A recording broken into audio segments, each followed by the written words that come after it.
ketika saya sudah mencapai pembacaan ultra mikroskopis dan saya sudah mencapai closest reading review dalam semiotika yang dijuluki oleh Dr. Saifur Rahman sebagai ahli possemiotika, yang oleh Dr. Imam Kalyubi saya disebut sebagai Jacques Derrida-nya katanya. Jacques Derrida-nya Indonesia itu dalam teori sastra. Karena saya mengobrak-abrik tuh, Mm-mm. mengobrak-abrik teori, orang pada marah-marah kepada saya karena teori sastra oleh saya diobrak-abrik itu. Sehingga saya mendukung puisi esainya Pak Denny J.A. itu karena saya menemukan wah ini nih ada sisi yang cerdas dari puisi esainya Denny J.A. dan saya percaya bahwa kemahiran menulis opini Pak Denny J.A. yang sudah berpuluh-puluh tahun itu berdampak kepada puisi esainya. Maka dengan saya sudah mencapai pembacaan ultra mikroskopis dan saya sudah mencapai kepada closest reading review, saya menilai puisi esai banyak manfaat. Ini saya gembira kepada Mbak Amel nih, sangat menghormati yang puisi esai mau dijadikan tesis, luar biasa itu. Saya mati-matian Mbak Amel dalam puisi esai ini, jadi merasa ikut bahagia ya. Semoga sukses tesisnya.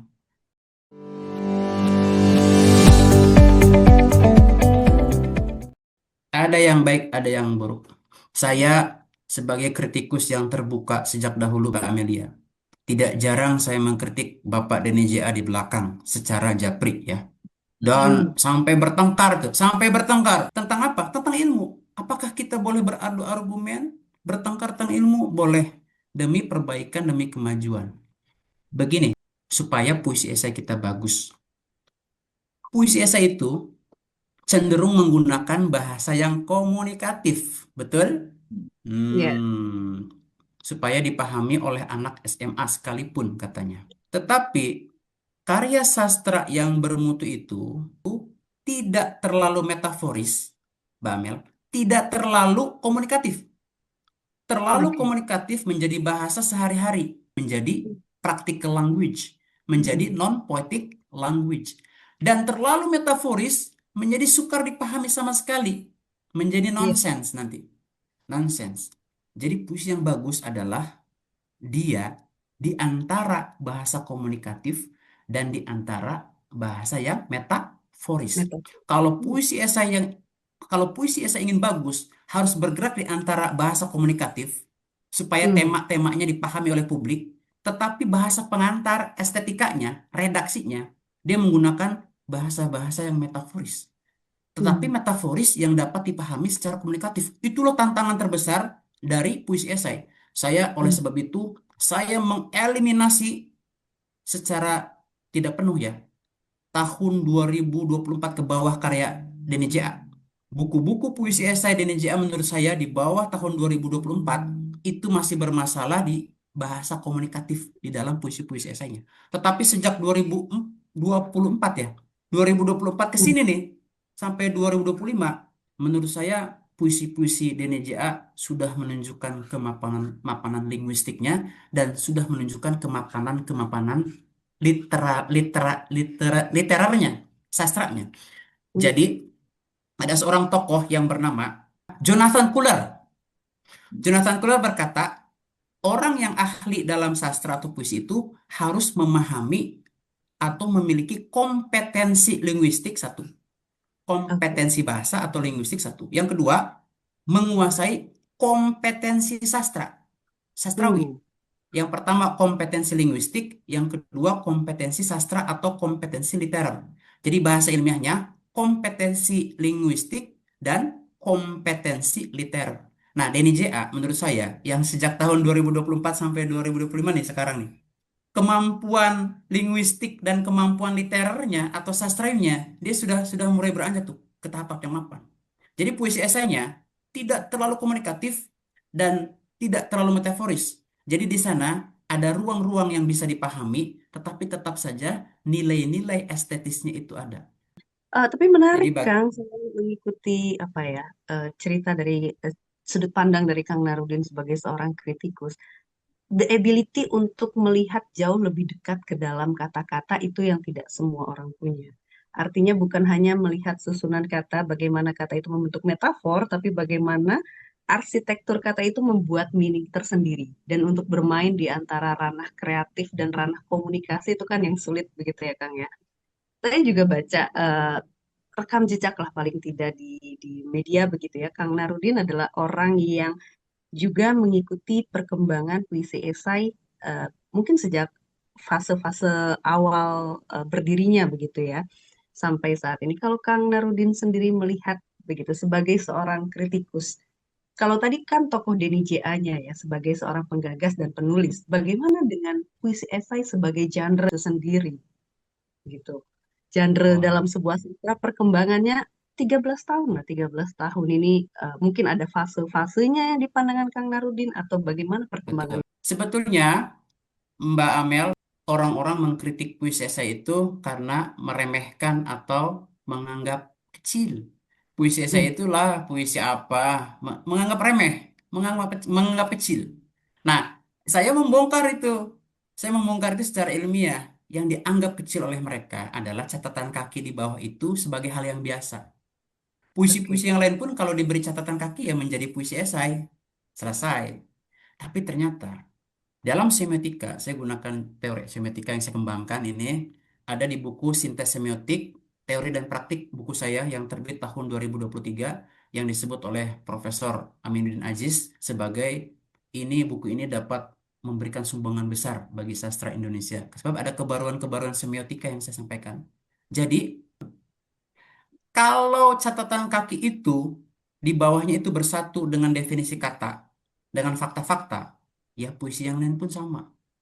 Tapi kalau Denny JA atau puisi esai kita menghilangkan definisi kata dan catatan kakinya itu berupa fakta-fakta saja, maka itu belum ada di dalam sejarah sastra, baik sejarah puisi di Indonesia maupun sejarah puisi di dunia. Oleh sebab Hmm, itu, saya berkata jujur kepada Denny JA, buku puisi yang menggigil dalam arus sejarah tahun 2025 yang terbaru, yang saya sudah kritik itu, dan saya melihat disitulah puisi esai, bentuk puisi esai mapan. oke. Mengapa? Karena di catatan kakinya tidak ada lagi definisi kata. Jadi definisi kata itu, kalau fakta sebagai sebab, kalau fiksi sebagai akibat, artinya fakta ini tidak boleh bercampur dengan definisi kata. Mengapa? Definisi kata kan kata sebagai sebab. Lalu kata Hmm, ini diartikan ke bawah tuh, ke bawah. Jadi di atas sebab secara semiotik, di bawah akibat. Tapi kalau ini hmm, dihilangkan, maka fakta sebagai sebab terbalik, indeksnya terbalik, fiksi sebagai akibat. Nah, Denny J.A.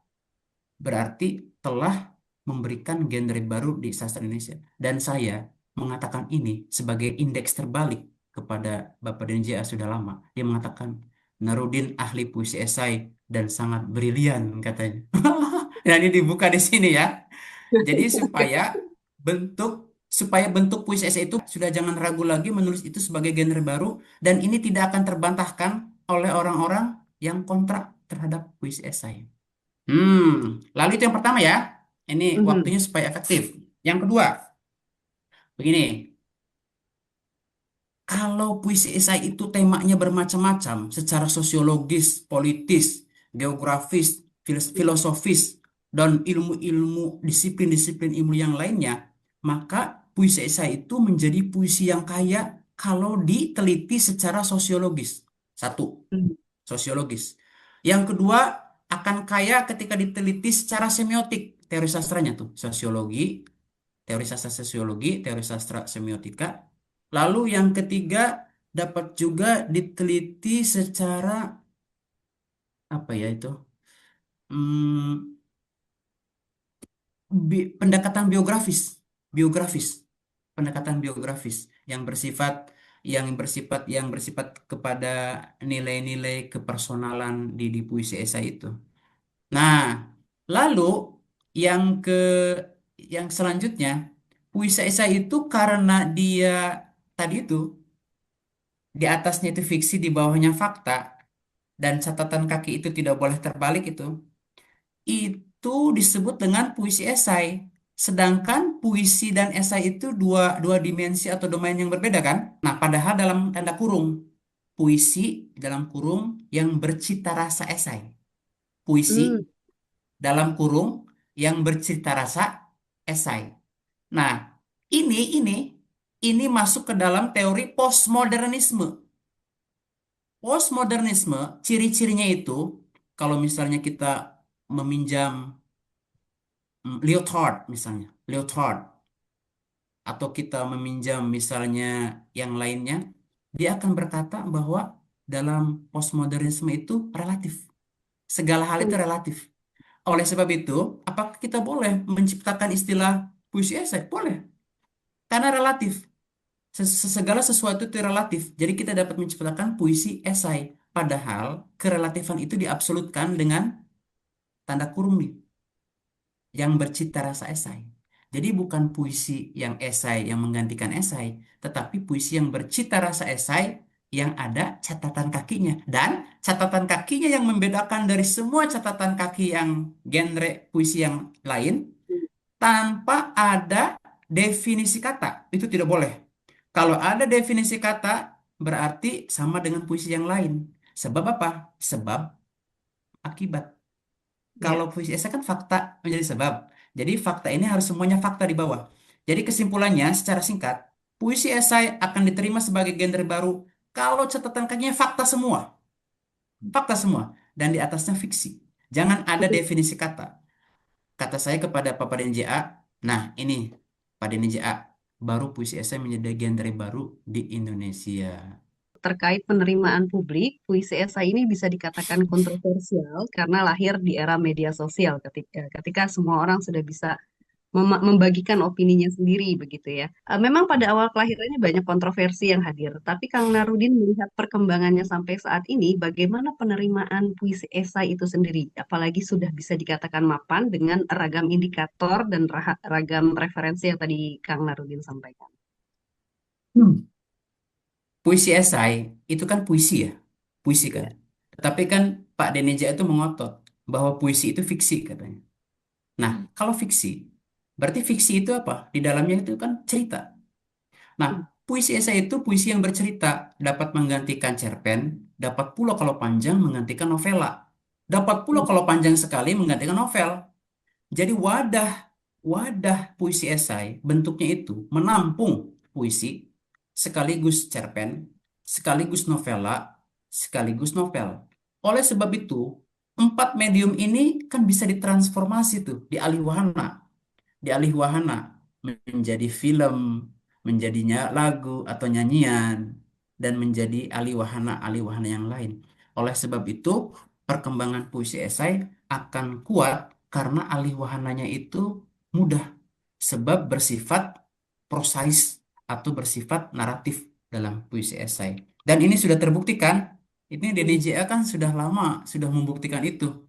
Diubah menjadi film, diubah menjadi Ya. lukisan ya, dan diubah ke dalam alih wahana yang lainnya. Nah, tapi kalau genre puisi esainya ini belum kokoh, belum mapan, tetap masih digoyang-goyang. Tapi sekarang yang kontra itu kan mulai berhenti tuh, mulai berhenti karena ketika saya sudah turun, saya melihat melihat apa namanya itu teknik-teknik dalam puisi esai itu, saya melihat sisi-sisi ilmiahnya mana nih yang membuat menjadi baku, dan membuat menjadi genre sastra yang kuat. Nah, ternyata Hmm. sekarang yang kontrak puisi esai itu relatif menjadi sedikit atau tidak ada ya. Nah, begitu, Mbak Pamel. Yang juga menarik tadi soal alih wahana sebetulnya. Eh, s- Kalau melihat puisi esai sebagai sebuah definisi, tadi kan puisi yang apa esai yang punya cita rasa puisi begitu ya. Itu kalau dialih wahanakan, menurut Kang Narudin, apa apa ya? Kalau ada checklist, daftar checklist gitu ya, apa yang tidak boleh hilang agar dia tetap tetap bisa diangkat dari puisi esai, bukan dari novel, bukan dari cerpen, begitu. Jadi kita ketika melihat itu Hmm. dialih wahana, oke, ini dari puisi esai, bukan dari novel yang ditulis, begitu.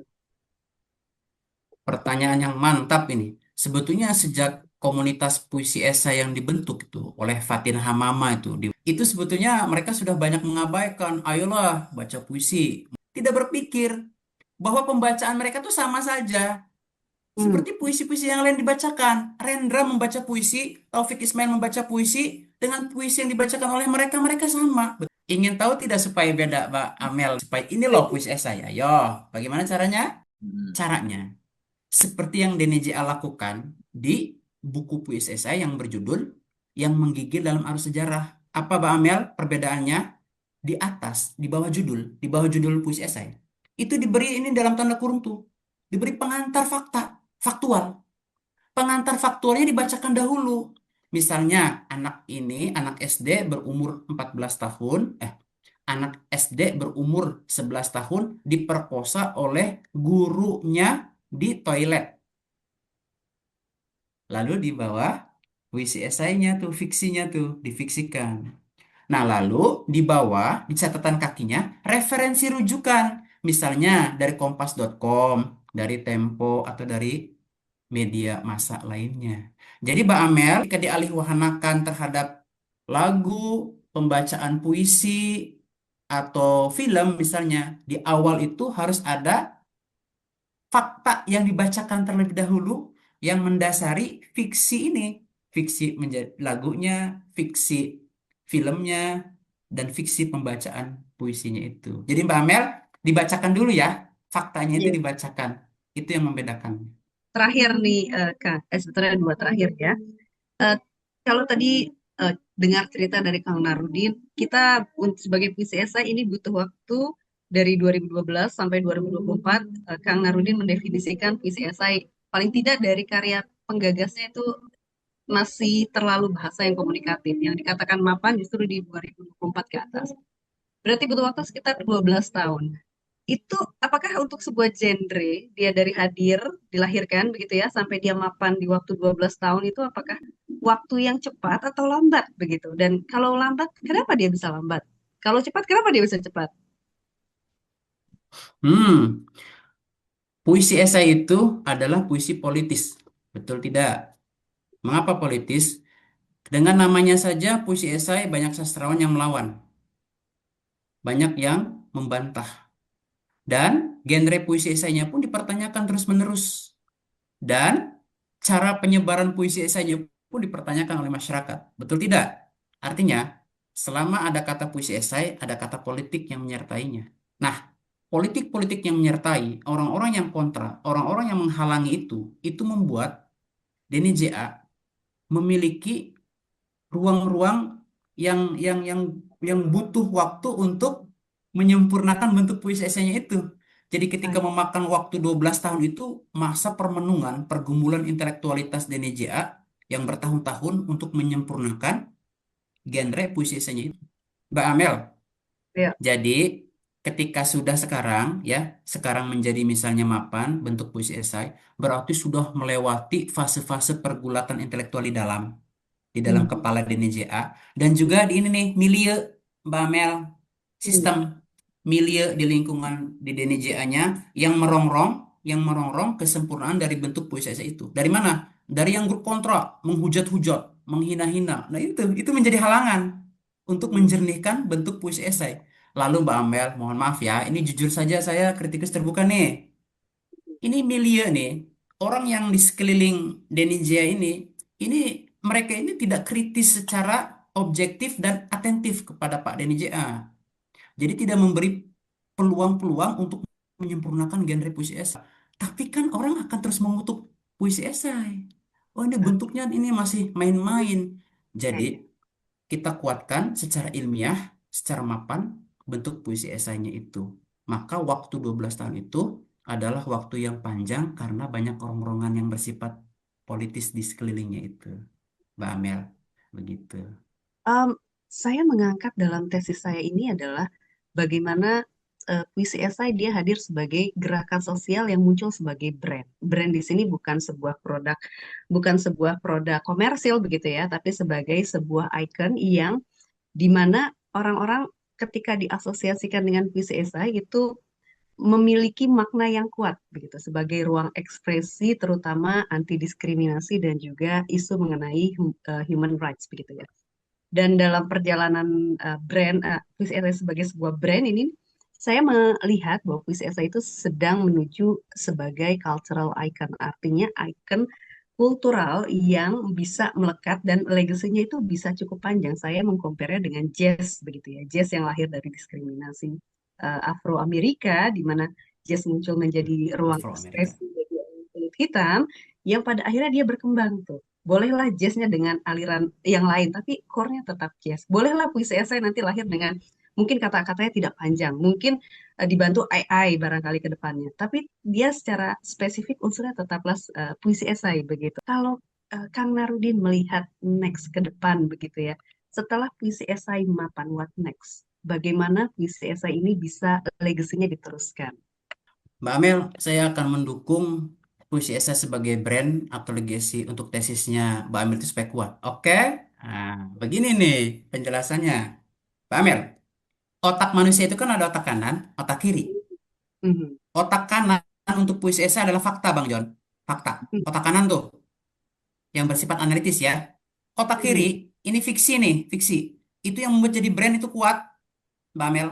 Jadi kuat. Mhm. Otak kanan dan otak kiri dalam puisi esai itu seimbang, jadi genre puisi esai kuat. Itu yang pertama. Mhm. Itu secara psikologi atau neuroscience ya, neuroscience. Yang kedua saya menggunakan teori Sigmund Freud, teori psikoanalisis ya. Hmm. Jadi fiksi itu, Mbak Amel, itu bawah sadar, ruang-ruang bawah sadar. Nah, fakta adalah ruang-ruang kesadaran. Mhm. Ruang-ruang kesadaran itu yang disebut dengan apa itu? Ego, ego, I ego. see. Nah, yang fiksinya id, id itu libidinal, libido. Fiksinya libido, faktanya ego. Hmm. Jadi perpaduan antara yang bawah sadar dengan fiksi dengan kesadaran di fakta itu yang menjadi brandnya kuat, Mbak Amel. Kuat. Hmm. Lalu ada satu lagi nih Mbak Amel. Dalam teori psikoanalisis ada satu lagi tingkat yang ketiga, superego. Superegonya di mana letaknya? Ayo, bingung kan?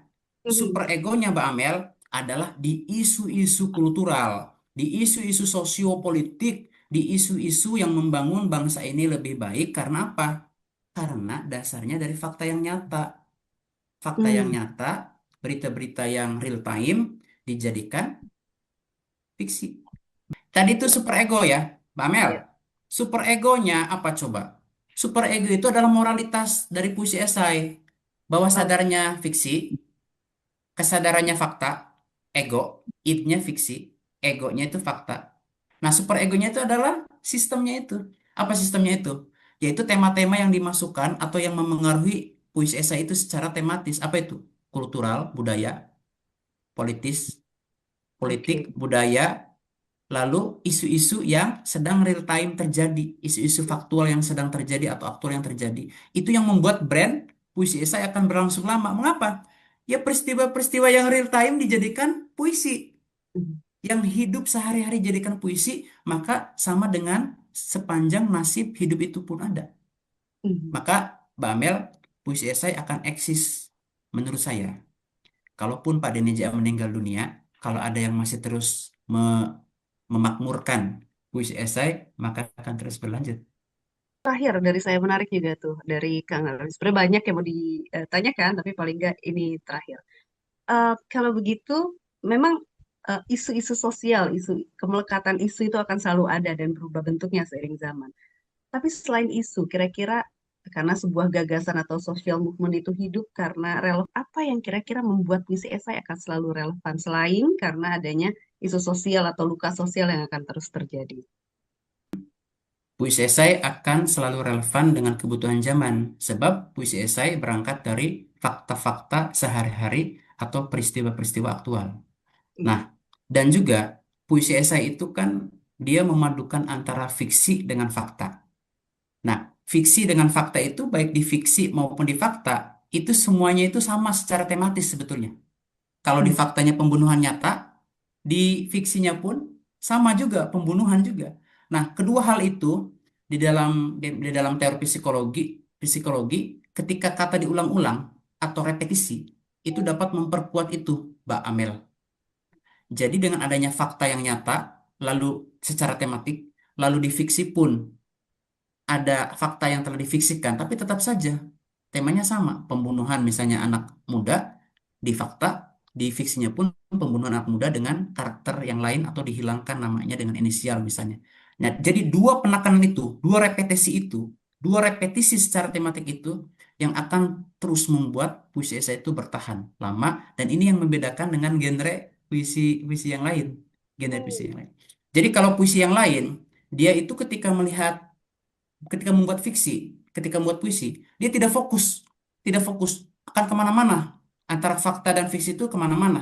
Tapi kalau dalam puisi esai, ruang fiksi itu penuh, ruang libidinal, ruang id, ruang bawah sadar. Nah, di bawahnya ruang kesadaran itu yang ego itu. Jadi id, ego itu ada dua domain, ada dua dimensi, dimensi id, dimensi ego di bawahnya, dan yang isu-isu yang dimasukkan ke dalam puisi esai sebagai peristiwa-peristiwa sosial politik yang terjadi atau seni budaya yang terjadi di lingkungan yang dimasukkan itu menjadi puisi esai menjadi karya yang kompleks, kompleks secara teoritis dan kompleks secara tematik. Jadi, jadi secara singkat, puisi esai itu akan kuat dan bertahan sebagai brand dan akan terus berlangsung karena dia kaya secara estetis, Bamel, dan dia pun kaya secara tematis. Secara Hmm. estetis kaya dan secara tematis kaya. Dan tidak hanya itu, tematisnya itu menyentuh kehidupan kita nyata sehari-hari, namanya true event. True Oke. events, peristiwa nyata. Peristiwa nyatanya itu direpetisi dua kali. Di fakta repetisi nyata, Mhm. temanya itu nyata, terjadi real time. Nah, di direpetisi di fiksi pun temanya sama meskipun dengan fiksi. Jadi dua penekanan itu yang membuat puisi esai akan terus berlangsung. Dan Mbak Mhm. Amel, kalaupun Pak Denny JA meninggal dunia nih, kalau Mbak Amel dengan Pak John masih terus memakmurkan puisi esai akan terus berlangsung. Apalagi Mbak Amel di tesisnya kan tentang puisi esai ya, tentang brand ini ya.